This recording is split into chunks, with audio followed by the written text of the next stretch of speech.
ನಂತರ ಯಾವ ಪದವಿಗೆ ಸೇರಬೇಕು, ಪದವಿ ನಂತರ ಯಾವ ಕೋರ್ಸ್ ತೆಗೆದುಕೊಳ್ಳಬೇಕು ಎಂಬುದನ್ನು ಸೇರಿದಂತೆ ವಿವಿಧ ಕೋರ್ಸ್ಗಳ ಬಗ್ಗೆ ತಿಳಿದುಕೊಳ್ಳಲು ವಿದ್ಯಾರ್ಥಿಗಳಿಗಾಗಿ ನಗರದ ಜಿಎಂ ಯೂನಿವರ್ಸಿಟಿಯಲ್ಲಿ ಡಿಸೆಂಬರ್ 23-24ರಂದು ಓಪನ್ ಡೇ ಫೆಸ್ಟಿವಲ್ ಹಮ್ಮಿಕೊಳ್ಳಲಾಗಿದೆ ಎಂದು ಜಿಎಂ ಯೂನಿವರ್ಸಿಟಿಯ ಮಾರ್ಕೆಟಿಂಗ್ ವಿಭಾಗದ dean doctor T M Veeragangadhar Swami ತಿಳಿಸಿದರು.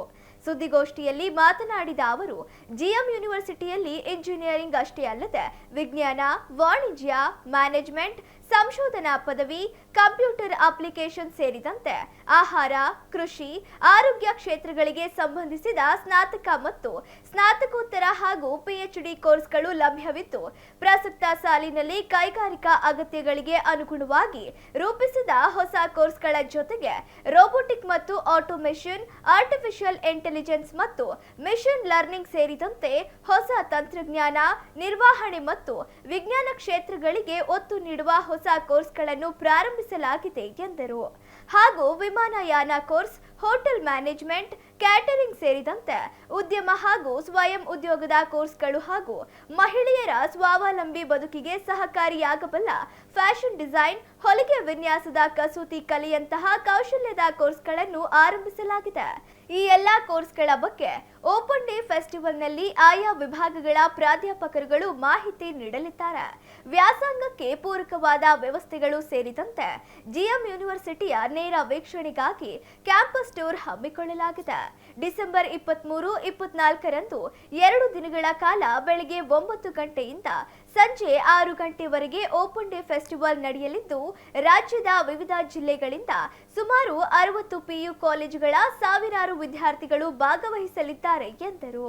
ಸುದ್ದಿಗೋಷ್ಠಿಯಲ್ಲಿ ಕಂಪ್ಯೂಟಿಂಗ್ ಅಂಡ್ ಐಟಿ ವಿಭಾಗದ ಡೀನ್ ಡಾಕ್ಟರ್ ಶ್ವೇತಾ ಮರಿಗೌಡರ್, ವಾಣಿಜ್ಯ ಶಾಲೆಯ ನಿರ್ದೇಶಕರಾದ ಡಾಕ್ಟರ್ ಎಚ್.ಎಸ್. ಶ್ವೇತಾ, ಪ್ರೊಫೆಸರ್ ಸುರೇಶ್ ಬಾಬು ಇದ್ದರು. ನಮ್ಮಲ್ಲಿ ಓಪನ್ ಡೇ ಕಾರ್ಯಕ್ರಮ ಅಂತ ಮಾಡ್ತೀವಿ ಸರ್, 23 ಮತ್ತು 24ಕ್ಕೆ.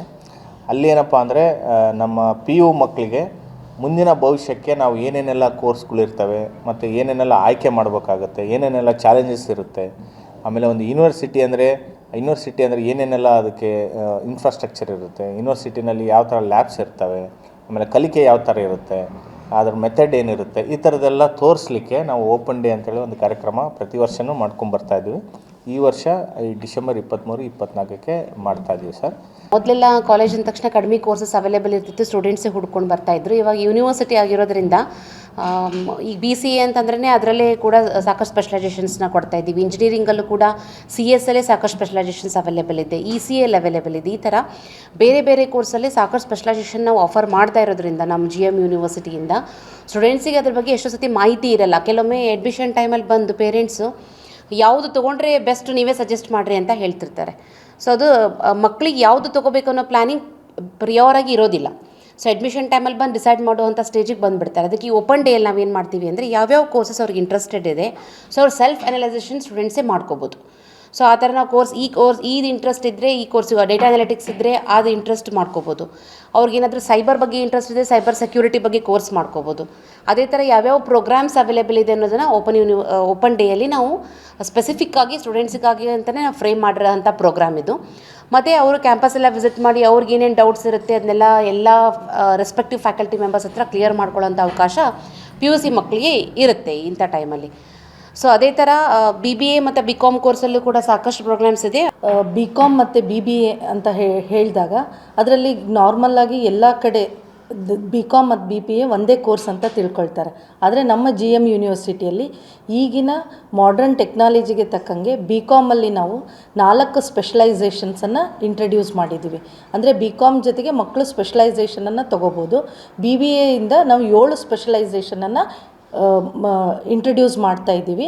ಇದು ಬೆಂಗಳೂರಲ್ಲಿ ಬಿಟ್ಟರೆ ಇಲ್ಲಿ ದಾವಣಗೆರೆಯಲ್ಲಿ ಪ್ರಪ್ರಥಮವಾಗಿ ನಮ್ಮ ಯೂನಿವರ್ಸಿಟಿಯಲ್ಲಿ ಇದನ್ನು ಇಂಟ್ರಡ್ಯೂಸ್ ಮಾಡಿದ್ದೀವಿ. BComಲ್ಲಿ accounting and taxation specialisation, accounting and finance, AI and business intelligence ಅಂತ ಆ ಥರದ ಕೋರ್ಸ್ಗಳಿದೆ. BBAದಲ್ಲಿ ಡಿಜಿಟಲ್ ಮಾರ್ಕೆಟಿಂಗ್ ಆ್ಯಂಡ್ ಕಾಮರ್ಸ್ ಆಗಿರ್ಬೋದು, BBA in blockchain and fintech ಆಗಿರ್ಬೋದು, AI ಆ್ಯಂಡ್ ಬಿಸ್ನೆಸ್ ಅನಾಲಿಟಿಕ್ಸ್ ಆಗಿರ್ಬೋದು, ಮತ್ತು BBA in tourism event management, BBA in aviation management, BBA in health care management. ಈ ಥರ ಓವರಾಲ್ 11 ಥರದ ಸ್ಪೆಷಲೈಸೇಷನನ್ನು ನಾವು ಕೋರ್ಸ್ ಇಂಟ್ರಡ್ಯೂಸ್ ಮಾಡ್ತಿದ್ವಿ. ಆದ್ದರಿಂದ ಮಕ್ಕಳಿಗೆ ಅವ್ರಿಗೆ ತುಂಬ ಅಪಾರ್ಚುನಿಟೀಸ್ ಇರುತ್ತೆ. ಯಾವ ಕೋರ್ಸ್ ತೊಗೊಂಡ್ರೆ ನಾವು ಯಾವ ರೀತಿ ನಾವು ಉದ್ಯೋಗವನ್ನು ಮುಂದೆ ಫ್ಯೂಚರಲ್ಲಿ ಜಾಬ್ ಓರಿಯೆಂಟೆಡನ್ನು ಕ್ಲೀನಾಗಿ ಇದು ಮಾಡುತ್ತೆ. BSc ಅಂತ ಕೇಳಿರ್ತೀರ. ಆದರೆ ಈಗ ಮಧ್ಯ ಕರ್ನಾಟಕದಲ್ಲಿ ಪ್ರಪ್ರಥಮವಾಗಿ ನಮ್ಮ GM ಯೂನಿವರ್ಸಿಟಿಯಲ್ಲಿ ಬ್ಯಾಚುಲರ್ ಆಫ್ ವೊಕೇಶನಲ್ ಕೋರ್ಸ್ ಅಂತ ಪದವಿ ಕೋರ್ಸ್ಗಳನ್ನು ಪ್ರಾರಂಭ ಮಾಡ್ತಾಯಿದ್ದೇವೆ.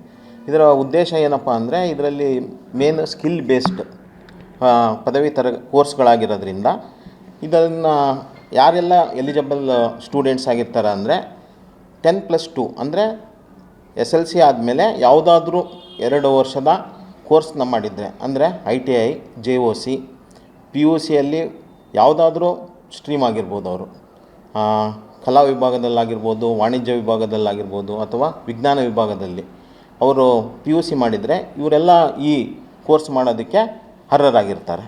ಇದರಲ್ಲಿ ಮೇನ್ ಏನಪ್ಪ ಅಂದರೆ 80% ಕೌಶಲ್ಯವನ್ನು ಹೊಂದಿರುತ್ತೆ, ಅಂದರೆ ಸ್ಕಿಲ್ ಬೇಸ್ಡ್ ಮತ್ತು ಹ್ಯಾಂಡ್ಸ್ ಆನ್ ಟ್ರೈನಿಂಗ್ ಇರುತ್ತೆ. ಸೊ 20% ಓನ್ಲಿ ಥಿಯರಿ ಪಾರ್ಟ್ ಇರುತ್ತೆ. ಸೊ ಹಾಗಾಗಿ ಪ್ರಾಕ್ಟಿಕಲ್ ಓರಿಯೆಂಟೆಡ್ ಆಗಿರೋದ್ರಿಂದ ಇದನ್ನು 10+2 ಆದ ಯಾವುದೇ ವಿದ್ಯಾರ್ಥಿಗಳು ತುಂಬ ಸುಲಲಿತವಾಗಿ ಪದವಿ ಕೋರ್ಸ್ಗಳನ್ನ ಮಾಡ್ಬೋದು. ಮತ್ತು ಇವರಿಗೆ ತುಂಬ ಉದ್ಯೋಗ ಅವಕಾಶಗಳ ಇಂಡಸ್ಟ್ರಿಯಲ್ಲಿ ಅವೈಲಬಿಲಿಟಿ ಇರುತ್ತೆ. ಸೊ ಹಾಗಾಗಿ ನಾವು ಈ ಪ್ರಚಲಿತ ವಿದ್ಯಮಾನಕ್ಕೆ ತಕ್ಕಂಥ ಕೋರ್ಸ್ಗಳನ್ನೇ ಪ್ರಾರಂಭ ಮಾಡಿದ್ದೀವಿ. ಮೊದಲನೇದಾಗಿ ಎಲೆಕ್ಟ್ರಿಕಲ್ ವೆಹಿಕಲ್ ಟೆಕ್ನಾಲಜಿ ಅಂತ, ಅಂದರೆ ಈಗ ನಿಮಗೆಲ್ಲ ನೋಡಿರ್ಬೋದು, ಈಗ ಎಲ್ಲವೂ ಎಲೆಕ್ಟ್ರಿಕ್ ವೆಹಿಕಲ್ಸೇ ಆಗಿದೆ. 2 ವೀಲರು, 3 ವೀಲರು, 4 ವೀಲರ್ಸ್ ಎಲ್ಲ. ಸೊ ಅದಕ್ಕೆ ತುಂಬ ಅವಕಾಶಗಳಿರೋದ್ರಿಂದ ನಾವು ಅದನ್ನು ಆಲ್ರೆಡಿ ಸ್ಟಾರ್ಟ್ ಮಾಡಿದ್ದೀವಿ. ಅದರಲ್ಲಿ ವಿದ್ಯಾರ್ಥಿಗಳು ಓದ್ತಾ ಇದ್ದಾರೆ.